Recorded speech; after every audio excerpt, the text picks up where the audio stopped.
જય સ્વામિનારાયણ 18મો ભાગ જો આગળના ભાગમાં આપણે કથામાં એમ કીધું કે નિર્વિકલ્પ સ્થિતિ વાળો જાણવો કે ને ભગવાનના સ્વરૂપમાં કોઈ રીતનું ઉત્થાન આપણે વાત બધી કરી દીધી છે. શંકા કુશંકા તર્ક વિતર્ક આ કાંઈ નથી. ભગવાન એટલે ભગવાન. આ હા હા હા હા આવા ભગવાન, ઓહો હો આવા ભગવાન.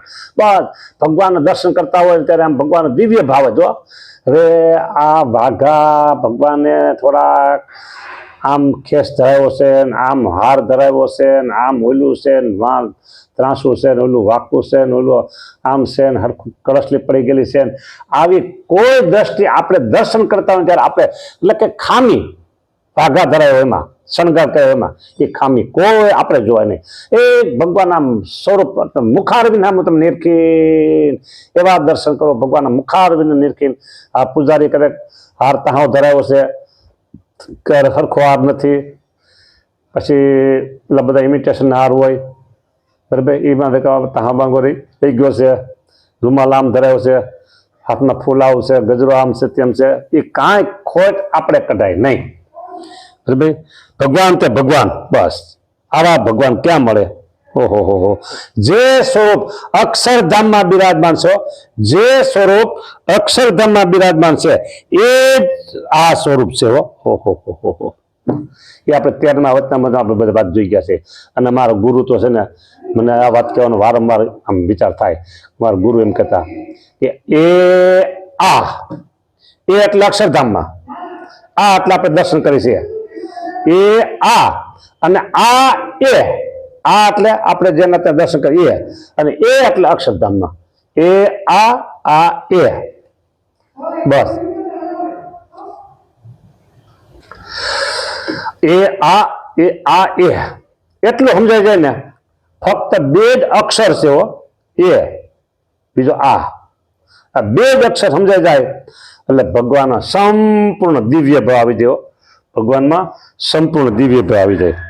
હા એટલે આવી રીતે સ્થિત પ્રજ્ઞ અને પુરુષ જે પુરુષને ભગવાનને વિશે દ્રઢ મતિ એટલે બુદ્ધિ દ્રઢ તેને ભગવાન સર્વ પાપ થકી મુકાવે છે. બોલો આપણે છે ને એક સંપ્રદાયનો નિયમ છે કે કંઠી જ્યારે પહેલા વહેલા ધારણ કરે છે એને કહેવાય વર્તમાન દીધા. કંઠી ધારણ કરે ત્યારે વર્તમાન ધરાવે કહેવાય. વર્તમાન ધરાવે કહેવાય. વર્તમાન ધરાવવામાં એક શ્લોક છે. કાળ માયા પાપ કર્મ યમ દૂત. આ 5 ભય છે. 5 ભય મોટા. કાળ માયા પાપ અને કર્મ અને યમ દૂત. આ 5 ભયથી મુક્ત કરાવે છે. એટલે એમ બોલે કાળ માયા પાપ કર્મ યમ દૂત ભયાદહમ શ્રી કૃષ્ણ દેવ શરણમ પ્રપોસ્મિશું તું પાપમાન. હું બોલી ગયો પાછો શ્લોક બોલાઈ ગયો પાછો અર્થ કરવા ગયો એમાં. તો આ 5 ભયથી મુકાવે છે એટલે 5 પાપથી મુકાવે છે. કાળ માયા પાપ કરે દૂત ભયાદમ શ્રી કૃષ્ણ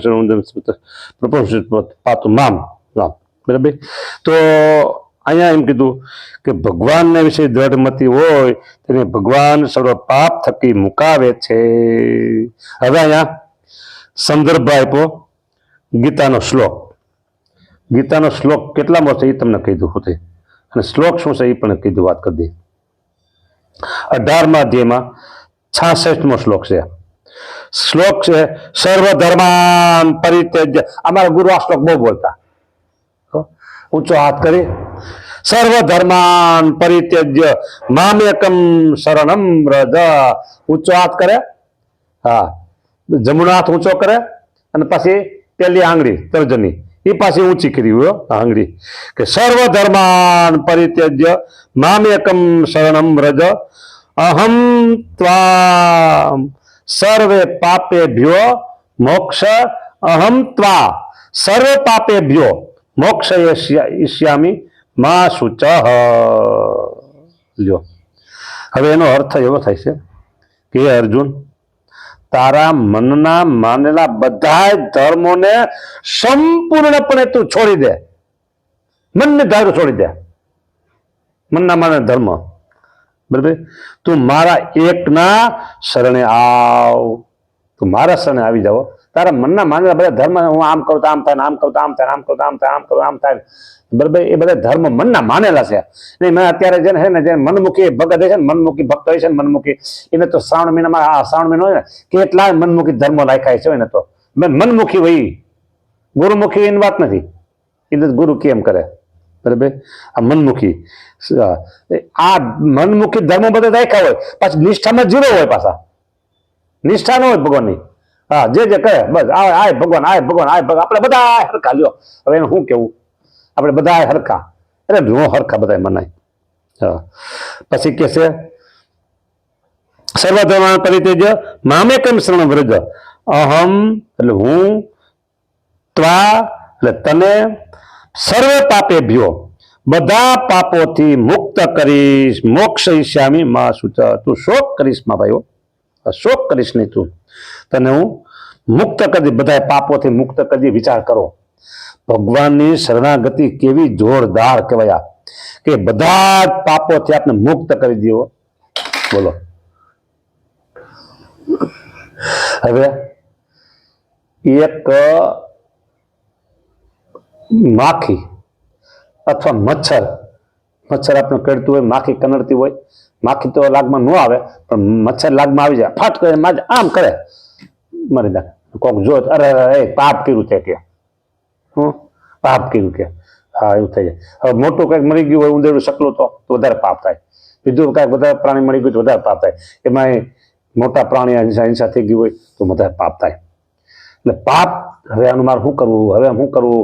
એ મુમુક્ષુ હોય, દૈવી હોય, એનો આત્મા જાગતો હોય, તો પાપ કંઈક થઈ ગયું, મોટું પાપ થઈ ગયું હોય, અરે મારા એવું પાપ થઈ ગયું, અરે મારા એવું પાપ થઈ ગયું, અરે મારા એવું પાપ થઈ ગયું છે, એમ કીધું. એમ થાય, ચિંતા થાય, દુઃખ થાય. હવે મારું શું થાય, બરાબર. એક ભગતે પથ્થર ઊંચો કર્યો, અંદર અસંખ્ય કીડી નીકળી, અને પાછો પથ્થર હાથમાં પડી ગયો, મોટો હતો. એટલે કીડી તો પછી ધામમાં જ વેચી, ત્યાંથી પછી કીડીઓ બધી પથ્થર પડે એટલે. અને પછી હું ગુરુ પરમાત્મા ત્યારે આવ્યા, સ્વામી કે આમ થઈ ગયું છે, કે પાપ થઈ ગયું છે, કે શું કરવું? પછી આપણે તો કહી કે ભાઈ માળા કરી નાખો, બીજું હું, જેટલી તમને થાય યોગ્ય લાગે એટલે. તમે કહો કે તમે કહો.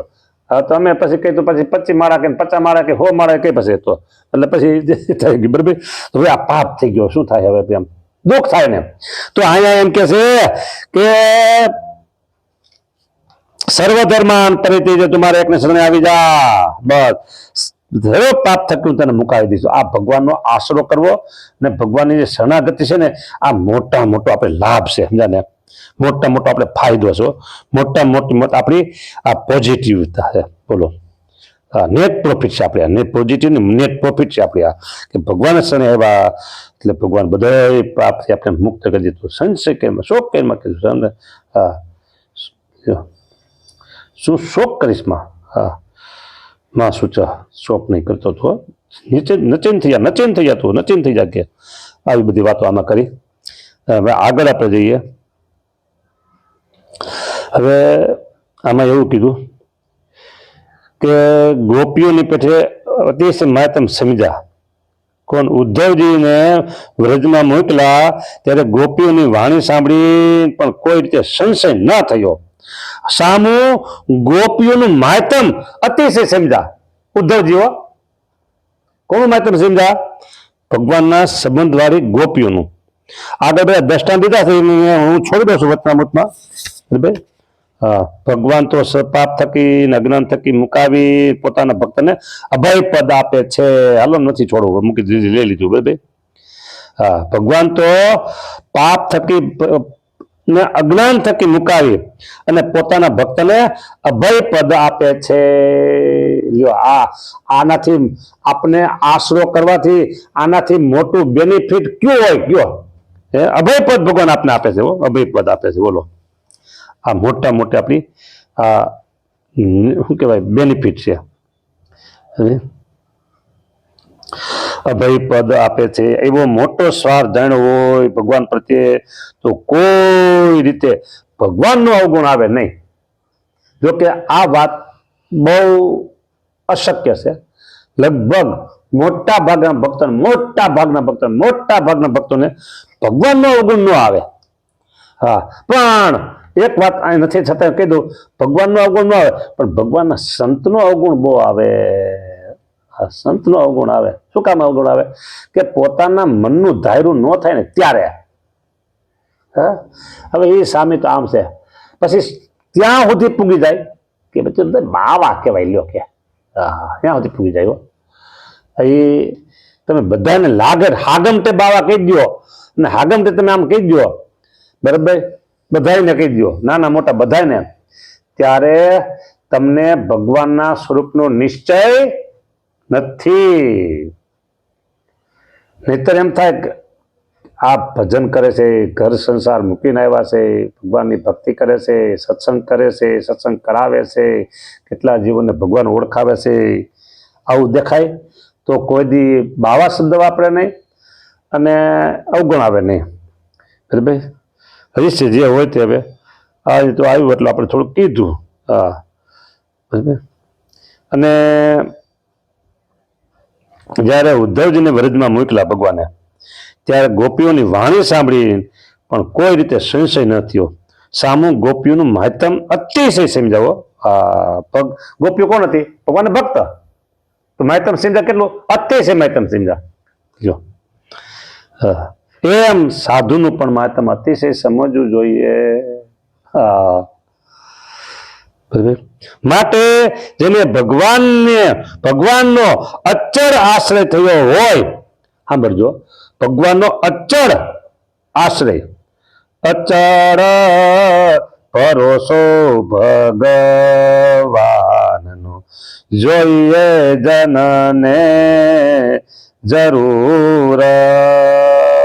અચળ આશરો એટલે શરણાગતિ. હા, અચળ, ચલાયમાન ન થાય. ગમે તેવો વિપરીત વાતાવરણ આવે ને, અને ભગવાન પ્રત્યે અજ્ઞાની જીવો, વિમુખ જીવો, બુદ્ધિ વગરના જીવો, એ ગમે એટલું ભગવાન પ્રત્યે બોલે પણ ભગવાનનો ક્યારેય અવગુણ આવે નહીં. તો એ અચળ આશરો કહેવાય, સંશય થાય નહીં. આજ વિડીયો એક આવ્યો હતો, એ બોલે છે અમુક અત્યારે વિડીયો બધા મૂક્યા છે, બરાબર, છળ કપટ ને ભગવાન સ્વામિનારાયણ વિશે બોલનારા છે, એવા વિડીયા મોકલા પાછા વિદ્વાન છે. હા ભાઈ, વિદ્વાન છે. આ ઘણી વિદ્વાન વાત આવશે, પંડિત વિદ્વાન હોય, બરાબર, મૂર્ખ હોય, બધું આવશે. એટલે એ લોકો નથી ભગવાન ઓળખાણ નથી, એવું બોલે છે. બોલવા જો ને એને, બીજું શું કરીએ આપણે એને. હા, પછી એને બુદ્ધિ હારે આવશે તો સારું કરશે, બાકી નકર ફળ તો ભોગવો છે પછી. હા, જમપુરીનું ફળ, બીજું શું હોય. હા, જો અહીં પૂરું થાય છે ને, છતાં હું ત્યારે કહી દઉં. હા, પછી કાલે બીજી વાત લેવી છે પાછી અહીં કીધું, છતાં કીધું ભગવાનના ભક્તનું મહત્તમ જાણે અને દ્રઢ મતિ વાળા ભક્ત હોય તેને ઓળખે પણ ખરા. અને તે વિના જે જગતના વિમુખ જીવ હોય તે તો પંડિત હોય અથવા મૂર્ખ હોય, પણ ભગવાનને વિશે દ્રઢ મતિ પણ કરી શકે નહીં. અને જે દ્રઢ મતિ વાળા ભક્ત હોય તેને પણ ઓળખે અને ઓળખે નહીં. દ્રઢ મતિ વાળા ઓળખે નહીં કોણ? વિમુખ અજ્ઞાની. અને હરિજનનું મહત્તમ પણ જાણે નહીં. માટે ભગવાનનો ભક્ત હોય તે જ ભગવાનના ભક્તને ઓળખે. ભગવાનનો ભક્ત હોય તે જ ઓળખે અને મહત્તમ પણ તે જ જાણે. જેમ ઉદ્ધવજીએ ગોપીઓનું અતિશય મહત્તમ જાણ્યું. બોલો, પાછો બીજો શબ્દ આવ્યો, ગોપીઓનું અતિશય મહત્તમ જાણ્યું. તેમ ગોપીઓએ પણ ઉદ્ધવજીનું મહત્તમ જાણ્યું. અરસપરસ બેયનું મહત્તમ જાણ્યું. લ્યો, આવી વાત છે મોટી હો. હા, ભગવાનના જે દ્રઢ ભક્ત હોય તેનું જે મહત્તમ તે પણ ભગવાનનો ભક્ત હોય તે જ જાણે. ભગવાનના પછી આ શાસ્ત્ર વેચતા હોય તો ભલે અને ભોળો જ હોય તેની મતિ ભમે નહીં. જો ગોપીનું મહત્તમ સમજે ને, ગોપીઓ ઉદ્ધવજીનું મહત્તમ સમજે ને, જેને ઉદ્ધવજી ગોપીનું મહત્તમ અરસપર બે, જેને ભગવાનનો અચળ આશ્રય થયો હોય ને તે અતિશય શાસ્ત્ર વેતા હોય. શાસ્ત્ર વેતા 18 પુરાણ, 6 શાસ્ત્ર, વેદ પુરાણ બધા નામ કે ને, ઉપનિષદો, રામાયણ, મહાભારત બધાનું જ્ઞાન હોય. શાસ્ત્ર વેતા હોય અથવા ભોળો હોય, તમારા જેવો મારા જેવો ભોળો. મને આજ સવારે કે સ્વામી ભોળા છે કે, એટલે પછી બીજા કે હા ભોળા છે ને, પછી ઘણી બધી વાત લાંબી લીધી. હું દાંત કાઢતો, બે જણા ચર્ચા કરતા હતા મારા વિશે. પેલું ધોતી હોકાઈને તૂટી ગયું સવારના બરાબર ખીપો એટલે પછી માંથી વાત નીકળી. મને કે કોટનનું છે કે પોલિસ્ટર, એટલે મને ખબર નથી, એટલે પછી કે સામી ભોળા છે કે હું દાદ કરું તો એટલે અથવા ભોળો હોય પણ તેની મતિ ભ્રમે નહીં. અને ભગવાનનો જે દ્રઢ ભક્ત હોય, ભગવાનનો જે દ્રઢ ભક્ત હોય તેનું જે માતમ તે પણ ભગવાનનો ભક્ત હોય તે જ જાણે. જો 1 મિનિટમાં કીધું, જે કોઈ અંગ્રેજી બોલવામાં પાવરફુલ હોય અને સામે એવો હોય તો એ જાણે ને પરસ્પર બે જણા ફાઇન અંગ્રેજી, હા સરસ અંગ્રેજી છે. હા પછી ડોક્ટર સ્પેશિયાલિસ્ટ, કોઈ પણ વિષયમાં સ્પેશિયાલિસ્ટ હોય તો સામે 2 ડોક્ટર હોય તો એમ જાણે ના ના ભાઈ ડોક્ટર સારા છે, ખરેખર સારા છે. ડોક્ટરનું માહિતી સમજે, એડવોકેટ એનું માહિતી સમજે, જજ સામે જજનું માહિતી સમજે. એમ ભગવાનનો દ્રઢ ભક્ત હોય તો સામે ભગવાનના ભક્ત હોય ને એનું માહિતી સમજે. લ્યો સમજી ગયા. જો આપણે ભગવાનના ભક્તોનું માહિતી સમજી છીએ તો સમજો આપણી ભક્તપણાની સ્થિતિ ઊંચી છે. અને આપણે ભગવાનના ભક્તમાં એટલે હરિભગત હોય, સાધુ હોય, કોઈ પણ હોય એનું માહિતી જાણતા નથી, એમાં અવગુણ અભાવ દેખાય છે તો સમજો આપણું લેવલ લો લેવલ છે, 0 લેવલ છે. લ્યો માટે ભગવાનના ભક્તોનું માહિતી પણ જાણવું. વિશેષ વાત આપણે નેક્સ્ટ ટાઈમમાં લેશું. હવે આજે 17 અને 18 2 ભાગ થયા, કાલે 19 20 એમાં લેશું એ કથા. જય સ્વામિનારાયણ.